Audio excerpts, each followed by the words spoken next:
continuando então, o livro diz o seguinte: apresentaremos também evidências a seguir que indicam. Essa tinha aqui, melhor. Que indicam que algum do fogo original e do material incandescente permaneceu no centro da Terra, constituindo o Sol central, muito menor naturalmente que o nosso Sol, mas ainda capaz de emitir luz e sustentar o desenvolvimento vegetal. Veremos também que a aurora boreal ou luzes tremulantes que iluminam o céu ártico à noite vêm deste Sol central, cujos raios brilham através da abertura polar. Então isso aqui nós já vimos também, né, pessoal, da aurora boreal e a aurora austral. Ambas, segundo essa teoria, ela vem do centro da Terra. E assim a gente vai seguindo o baile.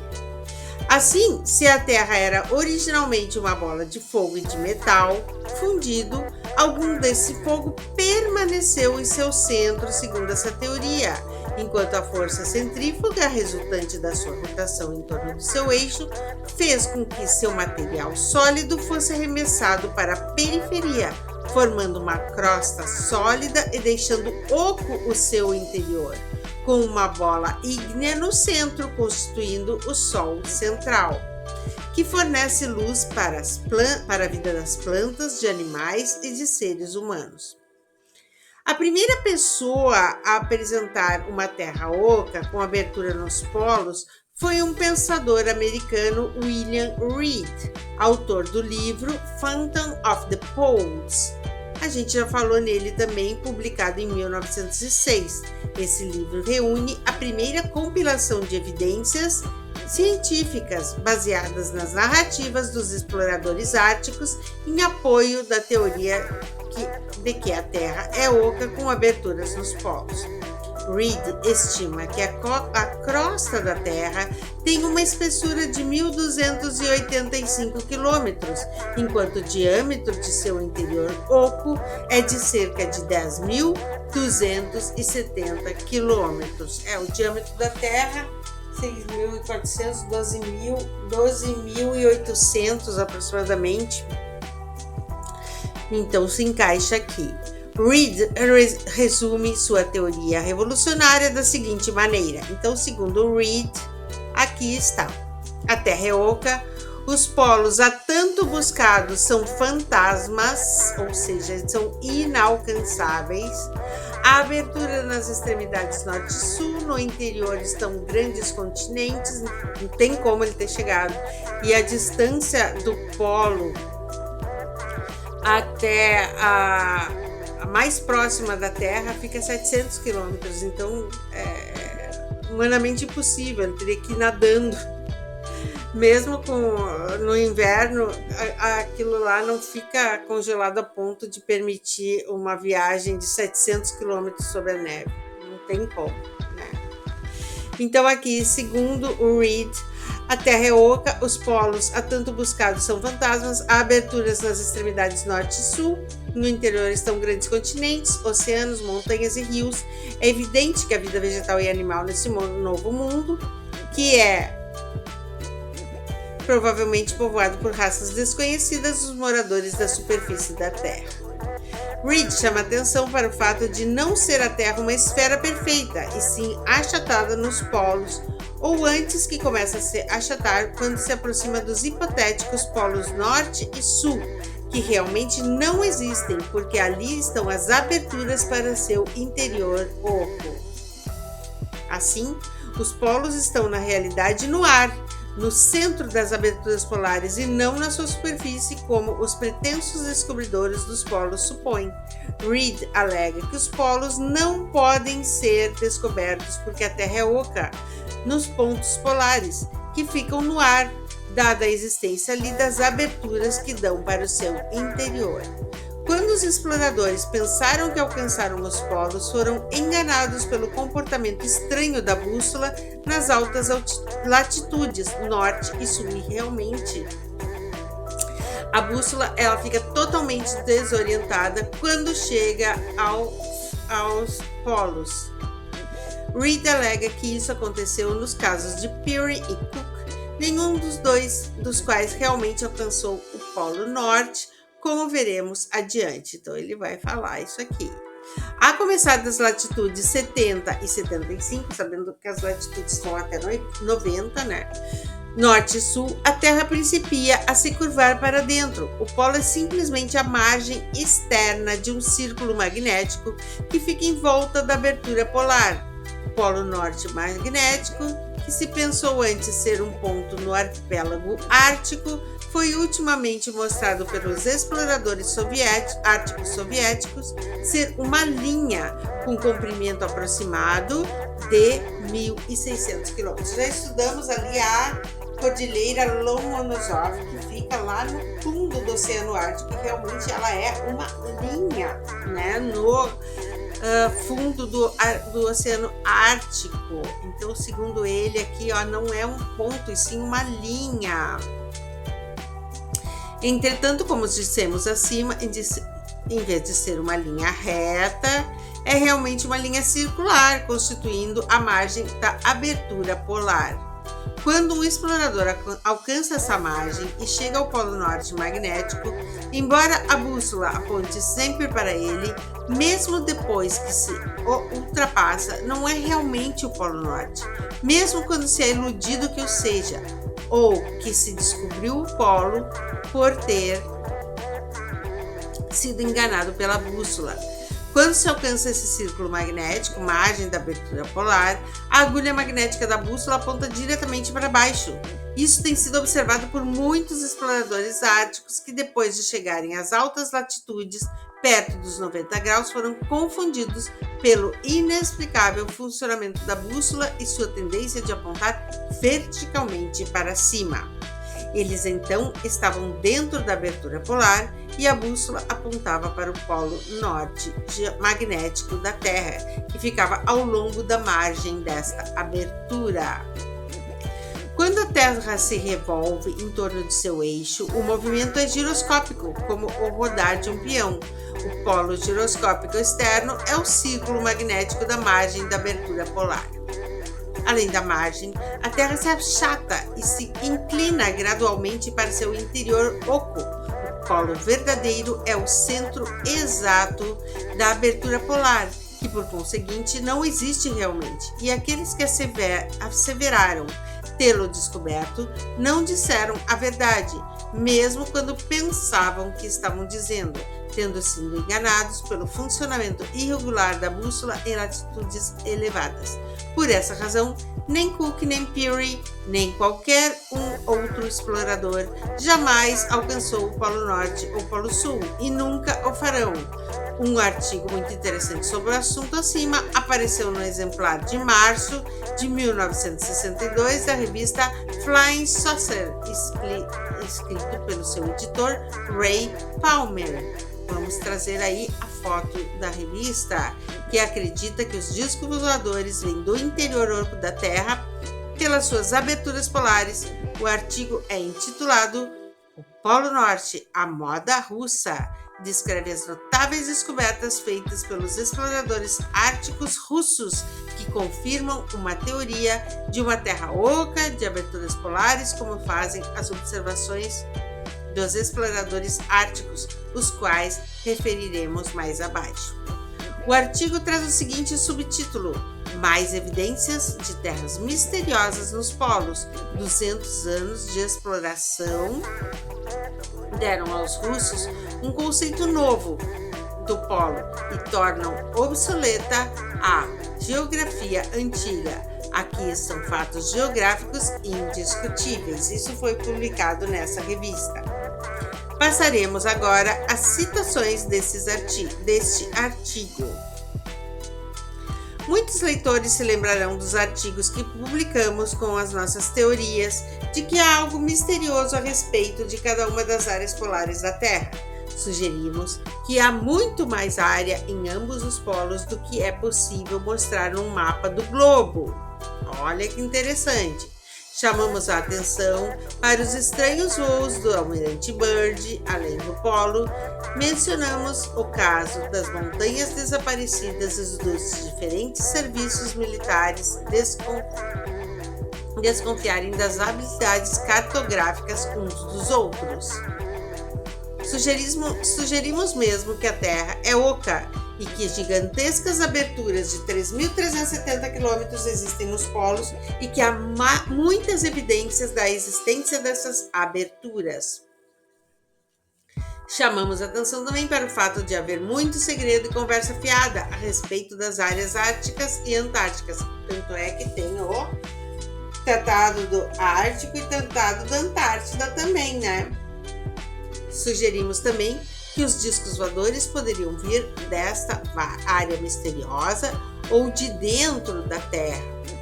Uma das coisas na qual fomos mais insistentes é o que ninguém ainda esteve no Polo Norte, sendo falsas todas as asseverações dos que as fizeram, porque o polo é um ponto e não pode ser alcançado no sentido exato da palavra. Aqui é um desenho da época, vamos ver o que diz aqui na descrição. Figura 4. O Polo Norte geográfico, o Polo Norte magnético, que se repensava antigamente ser um ponto no arquipélago ártico, foi demonstrado por investigações recentes se estender até a bacia polar, da bacia polar até a península de Taimyr, na Sibéria. As linhas representam meridianos magnéticos, últimas concepções científicas do Polo Norte magnético baseado nas pesquisas dos cientistas russos. A gente tem uma evolução do campo magnético terrestre que vai mudando a sua intensidade conforme o passar do tempo. Nós temos aí uma simulação que traz um modelo, né, um modelo matemático que vai desde 1600 até o ano 2000, como vai se mudando esse polo magnético, tá? Tem aí nos nossos vídeos. Repetamos repetidamente os pilotos militares e civis que asseveram que voaram diariamente sobre o Polo Norte, que voam diretamente sobre o Polo Norte. No caso do aviador militar, chamamos atenção para a manobra que é padronizada e que automaticamente torna impossível eles voarem além do polo, voando direto através dele. Isto é, através das aberturas polares, em lugar de penetrar nelas. Autor. Devido às dificuldades de navegação oriundas de bússolas de todos os tipos, um aviador perdido, cuja bússola não funciona como devia, recupera seu rumo, volvendo-se em qualquer direção até que sua bússola volte a funcionar. No caso das linhas aéreas comerciais, cujos anúncios alardeiam que voam 2 vezes por dia sobre o polo, elas estão simplesmente esticando a verdade por cerca de 3.690 km, segundo o autor. Elas simplesmente passam sobre a margem magnética da abertura polar, onde a bússola registra o maior grau norte, mas não alcançam o Polo Norte realmente.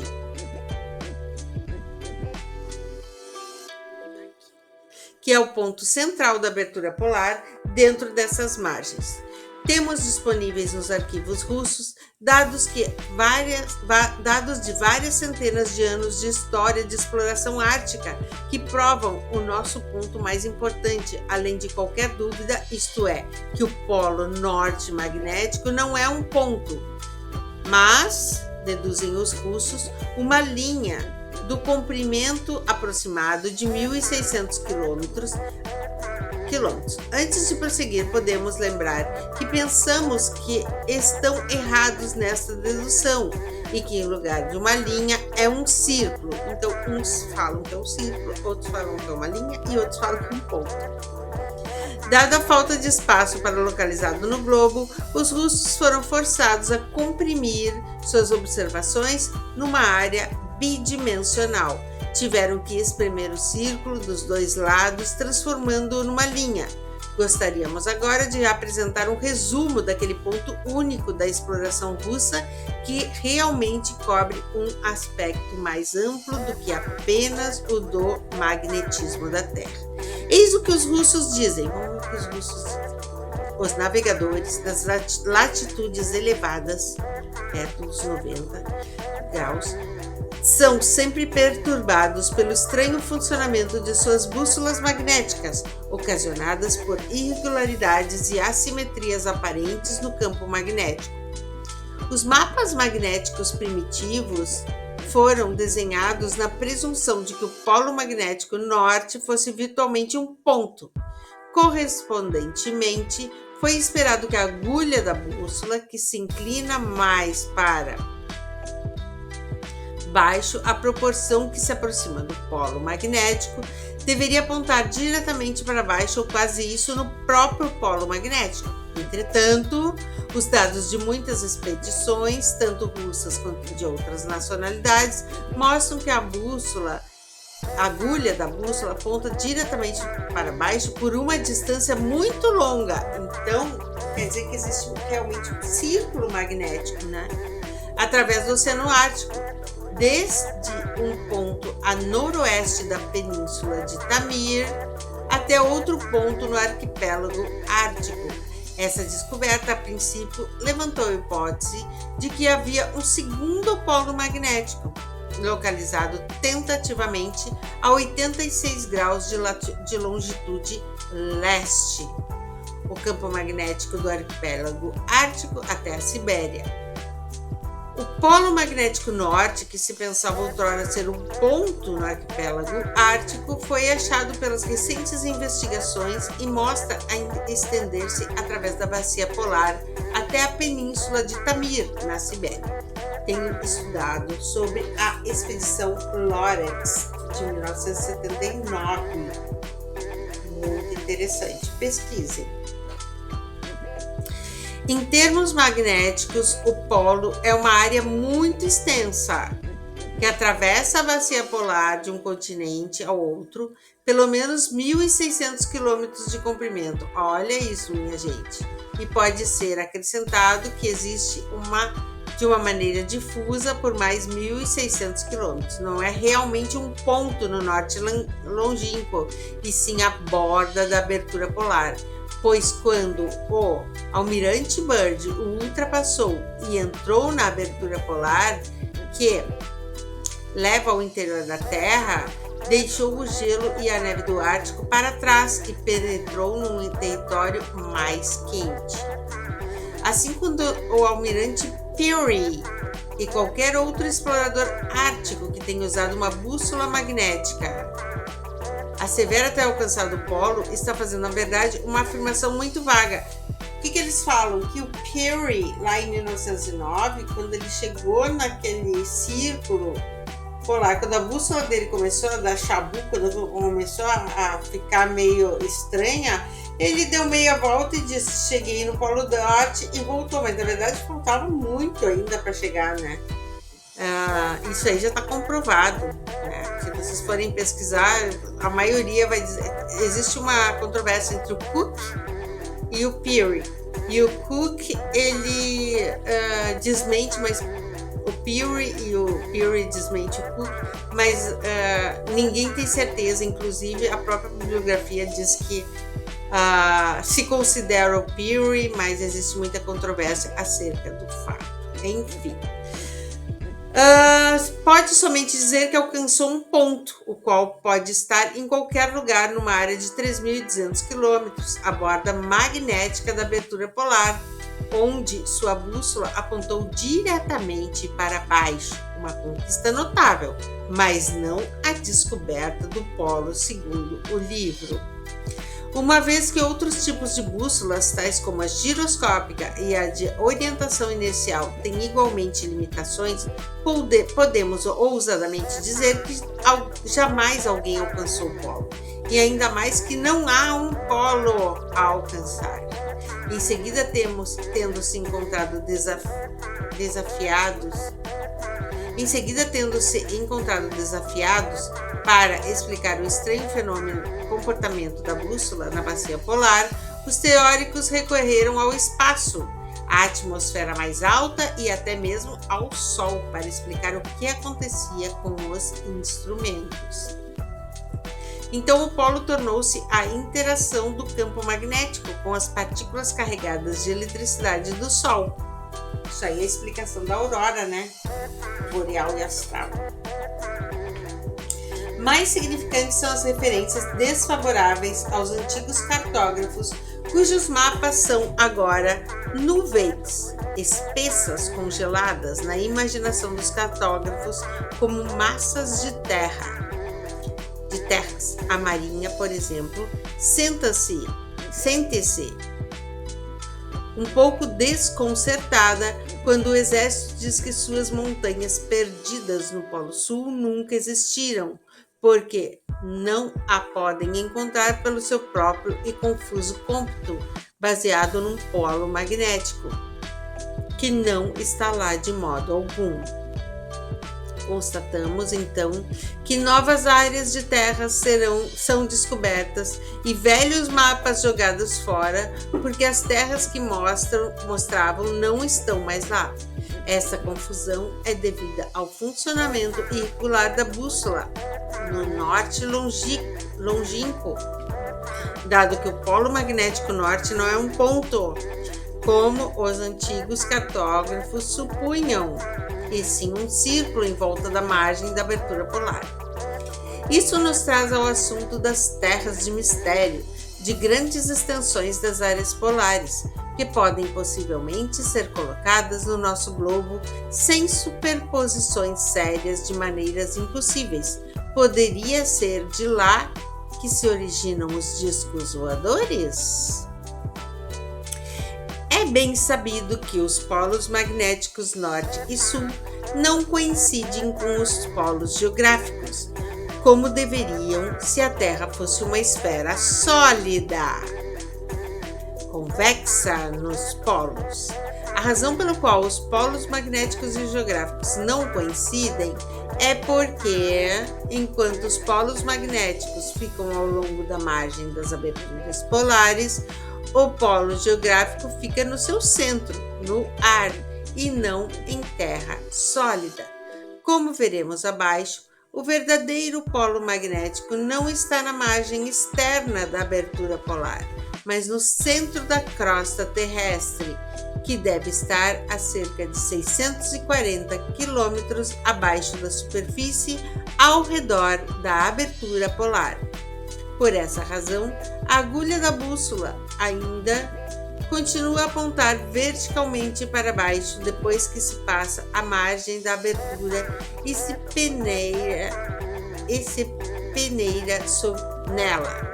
Somente depois de passar o seu centro, começaria a agulha a apontar para cima, em vez de para baixo. Mas, de qualquer maneira, depois de alcançar a margem da abertura polar, a bússola já não funciona horizontalmente, como antes, mas verticalmente. Então, interessante.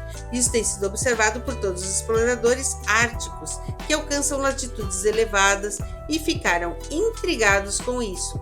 A única explicação é a fornecida pelo conceito de uma terra oca e de aberturas polares, com o polo magnético e o centro de gravidade no meio da crosta terrestre, e não no seu centro geométrico. Como resultado, a água do oceano no lado de dentro da crosta adere à sua superfície interna da mesma maneira como fazem em relação ao lado de fora. Então, a gravidade aí seria responsável pelo grude da água. Podemos calcular que o polo magnético da Terra e seu centro de gravidade sejam uma linha circular em volta da abertura polar, mas no seu meio a cerca de 640 quilômetros da superfície da Terra. Em apoio da concepção citada de estar o polo magnético situado na abertura polar, Palmar enumera os fatos seguintes, que eu acho que é Palmer. Entre cada polo magnético em volta da Terra passam os meridianos magnéticos. Ao contrário dos meridianos geográficos que medem a longitude, os meridianos magnéticos vão de leste para oeste e vice-versa.